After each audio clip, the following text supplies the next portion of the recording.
The Melbourne Bounce. So Dioro's the Godfather of the Melbourne Bounce. He is, man. That's fucking nuts. It was like it was when it was actually the funny thing was he was booked over in Melbourne before he was even anyone really. Like he was playing over in Melbourne for he came over for like 2 gigs because all the promoters there were like, man, this guy's making some sick shit. It was like after he made that track Big Fat.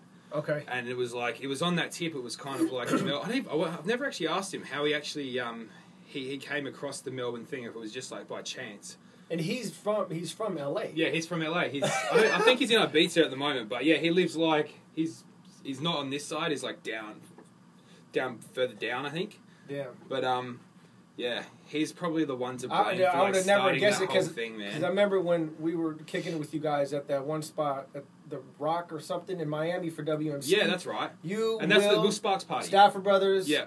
And Dioro was there, yeah. and then I was like, Dioro kept on playing that bounce shit. Yeah, yeah. You know what I mean? I was like, dude, Dioro, I know he's from LA. He's like kicking it with all the Aussies. He's like an honorary Australian. I know, all the for real. I was like, oh shit. He'll get tagged in tweets like people like love Melbourne Bounce to tag like Sparks and Joel and like J Trick or Reese or whatever, and then they'll be like Dioro, and it's like, wait a second.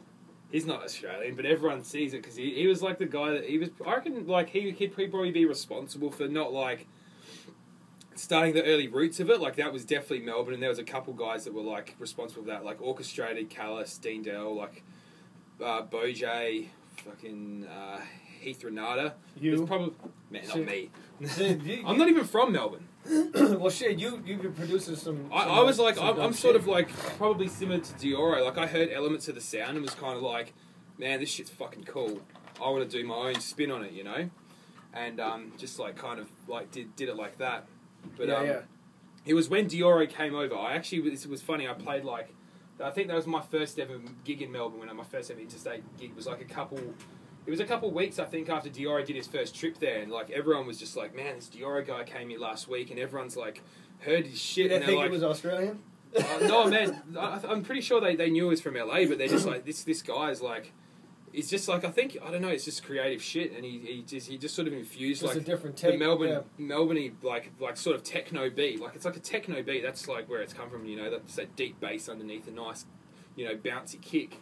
Yeah. And yeah, that people like just basically started like I guess being inspired by that that's idea, and it kind of just has evolved. And then now it's like that's crazy. When you just said that right now, I was like, hold up, I need to videotape this shit. Killa Karma, nothing under million, Uberjak'd in the studio. Talking about you, Dioro, the Godfather. Love you, brother. The Godfather of Melbourne Bounce from LA, holy shit.